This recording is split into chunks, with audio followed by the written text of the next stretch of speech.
दोस्तों, आपका स्वागत है हमारे चैनल स्टडी क्लब पे। तो चलिए शुरू करते हैं। तो आज हम लोग पढ़ने वाले हैं चैप्टर जिसका नाम है हीट। अब पढ़ाने से पहले मैं आप सबको एक बात बताना चाहूंगा। अगर आपको लगता है कि ये बच्चा तो छोटा, अभी तो बच्चा ही है, इसे पढ़ाना नहीं चाहिए, तो आप पहले मुझसे एक बार पढ़ के देखिए, फिर बताइए मुझे पढ़ाना चाहिए कि नहीं। तो चलिए शुरू करते हैं। तो ये क्लास 7 ICSE बोर्ड सलीना का एक बहुत मेन चैप्टर है जिसे आज हम पढ़ने वाले हैं। तो अब जैसे ही आप हीट नाम सुनते हैं, इस चैप्टर का पहला लाइन ही है व्हाट इज हीट। पहला लाइन ही क्या है? What is heat. What is heat. अब आपको मैं इसका आंसर बताता हूं। इसका आंसर है heat is a form of energy. Heat is a form of energy. Heat is a form of energy. अब एनर्जी क्या होती है? अब एनर्जी आपको समझाते चाहता है। आपको समझ में आ गया कि भैया heat is a form of energy. Heat energy का एक प्रकार है, लेकिन एनर्जी क्या है? एनर्जी देखिए किसे कहते हैं। अब मान लीजिए दो लड़का है, एक है राम और एक है श्याम। राम है 8 साल का, श्याम है 25 साल का। अब दोनों को 25-25 किलो का बोरी उठाने के लिए दिया जाए। 25-25 किलो का बोरी उठाने के लिए दिया जाए, तो मान लीजिए ये तो उठा ही लेगा, क्योंकि ये 25 साल का, इसमें थोड़ा ज्यादा ताकत होगा, ये उठा लेगा।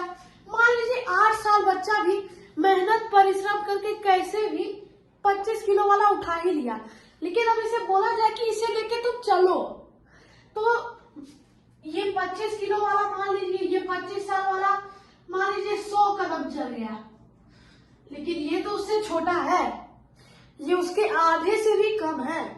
तो मान लीजिए ये 20 ही स्टेप गया, तो ज्यादा काम कौन किया? राम कि श्याम? तो आप बोलेगा सर ये तो ऐसे ही बता देंगे श्याम ज्यादा काम किया।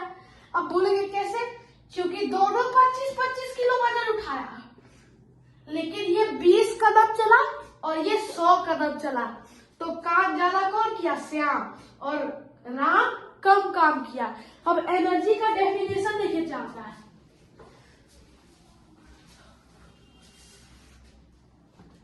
एनर्जी का डेफिनेशन है capacity to do work is called energy. Energy is the capacity to do work. Capacity to do work. Energy is the capacity to do work, मतलब काम करने की क्षमता ही क्या कहलाती है? एनर्जी कहलाती है। जैसे कि 8 साल का बच्चा था, उसमें जितना क्षमता था वो किया, उसका क्षमता था, उसका कैपेसिटी था 20 कदम जाने का, तो 20 कदम गया। अब बड़ा वाला बच्चा श्याम का कैपेसिटी ज्यादा था, क्षमता ज्यादा था, तो 100 कदम चला गया। तो जहां काम ज्यादा होता है वहां एनर्जी ज्यादा होता है, यानी कि अगर एनर्जी जिसमें ज्यादा होगा वो काम भी ज्यादा करेगा। काम को इंग्लिश में वर्क बोलते हैं। तो एनर्जी ज्यादा तो वर्क ज्यादा, एनर्जी कम तो वर्क कम। तो मुझे लगता है कि आपको इतना में एनर्जी पूरा समझ में आ गया होगा। एनर्जी पूरा समझ में आ गया होगा। एनर्जी चाहे capacity to do work is called energy. काम करने की क्षमता क्या कहलाती है? एनर्जी कहलाती है। एनर्जी कहलाती है। अब एनर्जी समझ में आ गया। Heat is a form of energy. तो एनर्जी समझ में आ गया। काम करने की क्षमता ही क्या कहलाती है? एनर्जी कहलाती है। Capacity to do work is called energy. अब हीट भी एक एनर्जी का ही एक प्रकार है। तो अब देखिए हीट है, हम लोग पढ़ रहे हैं हीट में आपको कुछ चीजें पढ़नी है, जैसे कि डेफिनेशन आप लोगों ने क्या पढ़ा? Heat is a form of energy, इतना काफी है। अब दूसरा चीज पढ़ा हमें एसआई यूनिट। SI unit. अब आप बोलिएगा सर हीट का एसआई यूनिट क्या है? तो जो भी लड़का इस वीडियो को देख रहा है, अगर वो हल्का सा भी पढ़ा है हल्का सा भी पढ़ा है तो उसको पता होगा कि एनर्जी का ऐसा यूनिट जूल होता है। एनर्जी का ऐसा यूनिट जूल होता है, JOULE, जूल। जैसे हम लोग जे से दिखाते हैं। अब हमने हीट का डेफिनेशन में क्या देखा? Heat is a form of energy. Heat क्या है? एनर्जी का ही फॉर्म है। तो अगर एनर्जी का ऐसा यूनिट जूल है तो हीट का ऐसा यूनिट भी क्या होगा? जूल होगा। हीट का ऐसा यूनिट भी क्या होगा? जूल होगा। ऐसा यूनिट समझ में आ गया? ऐसा यूनिट समझ में आ गया? ये था हीट का एसआई यूनिट। अब हीट में हमें आगे क्या पढ़ना है? अब हीट का अदर यूनिट्स क्या होता है वो देखिए। अदर यूनिट्स एक होता है कैलोरी, CAL से जिसे हम दिखाते हैं, और एक होता है किलो कैलोरी, KCAL। तो आपको अभी क्या पता चला? हीट का 3 यूनिट पता चला। एक जूल जो कि एसआई यूनिट है, और 2 बाकी यूनिट कैलोरी और kilo calorie.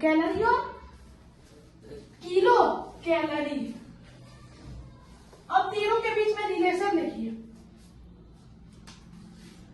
1 kilo calorie is equal to 1000 calorie. ये 1 किलो कैलोरी है और ये कैलोरी है। अब 1 kilo calorie is equal to 1000 calorie. अब 1 calorie is equal to 4.18 joule. 1 calorie is equal to 4.18 joule.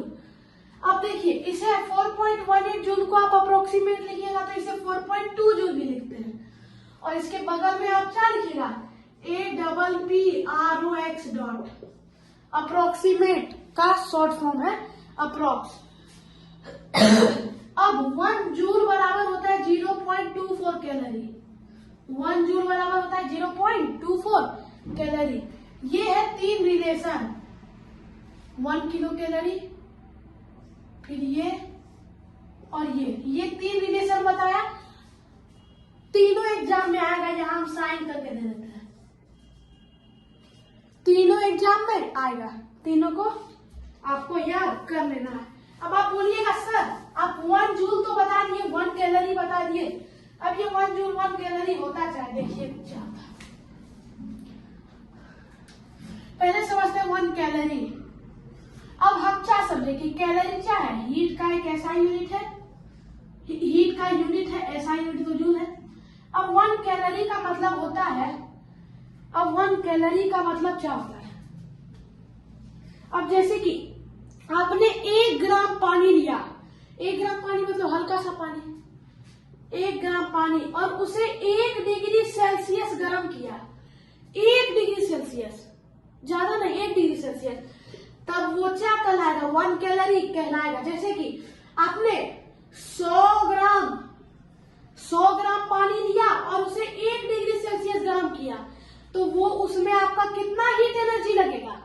अगर आपको बोला जाए कि 1 किलो पानी लो, 1 किलो पानी 1 किलो पानी में कितना ग्राम होता है? 1000 ग्राम, और उसे 1 डिग्री सेल्सियस, ज्यादा नहीं, 1 डिग्री सेल्सियस गर्म करो, तब उसका अब उसमें बोला जाएगा कि कितना हीट एनर्जी लगेगा 1 किलो पानी को 1 डिग्री सेल्सियस गर्म करने में। तो उसका आंसर होगा, इसमें चाहे 1000, इसमें चाहे 1000 इंटू 1 क्या होगा? 1000 जूल 1000 कैलोरी एनर्जी लगेगा, 1000 कैलोरी एनर्जी लगेगा। समझ में आया? अब वैसे ही अगर आपको बोला जाए कि 1 किलो पानी है, 1 किलो पानी यानी कि 1000 ग्राम पानी को 100 डिग्री सेल्सियस गर्म करो, 100 डिग्री सेल्सियस गर्म करो, तब आपको कितना कैलोरी एनर्जी का जरूरत पड़ेगा? कितना कैलोरी हीट एनर्जी का जरूरत पड़ेगा? तब आप इसको मल्टीप्लाई कर देंगे इससे, तो इसका आंसर होगा 1 2 3 4 5 0। इतना कैलोरी का जरूरत पड़ेगा। ये रहा 1 कैलोरी का मतलब। अब इसे क्या लिखेंगे? 1 calorie is defined as the heat energy required to heat 1 gram of water to 1 degree Celsius. To 1 degree Celsius. 1 ग्राम पानी को 1 डिग्री सेल्सियस गर्म करने के लिए जितना एनर्जी चाहिए होता है उसी ही हम लोग क्या कहते हैं, 1 कैलोरी कहते हैं। अब इसका एक और भाई है जिसका नाम है टेम्परेचर, जिसका नाम है टेम्परेचर। अब ये हीट का छोटा भाई है। वो बोला कि अरे हीट के साथ तुम कैसे किया, हम भी आ रहे हैं। जैसे कि आप खुद ही समझिए, आपका अगर कोई छोटा भाई, बड़ा भाई, कोई भी भाई होगा, उसका किसी के साथ लड़ाई झगड़ा या फिर कोई भी काम उसको पड़ता होगा तो आप उसको बचाने जाते होंगे ना। आप ही का कोई पंगा हो जाता होगा तो आपका भाई आपको बचाने आता होगा ना। वैसे ही टेम्परेचर हीट का भाई है। अभी हम लोगों ने हीट को देखा, अब टेम्परेचर बुला रहे तो मेरा भाई को कैसे छुआ, हम भी आ रहे हैं, टेम्परेचर भी आ गया। अब टेम्परेचर को देखिए, समझते हैं। सॉरी, टेम्परेचर अब कोई ऐसा वर्ड है नहीं कि जो आप दुनिया में पहली बार सुन रहे हैं। टेम्परेचर कभी ना कभी तो सुना ही होगा। अब टेम्परेचर का डेफिनेशन देखिए क्या होता है, डिग्री ऑफ हॉटनेस और coldness of a body, coldness of a body, degree of hotness और coldness of a body is called temperature. Temperature. अब इसका मतलब क्या है, टेम्परेचर है क्या, टेम्परेचर से हमें क्या पता चलता है। टेम्परेचर वो बताता है कि ये वस्तु कितना गर्म या फिर कितना ठंडा है। अब टेम्परेचर निकालने का इंस्ट्रूमेंट क्या है, हमें कैसे पता चलेगा इस चीज का टेम्परेचर क्या है। तो उसके लिए एक इंस्ट्रूमेंट होता है जिसका नाम है थर्मोमीटर। थर्मोमीटर।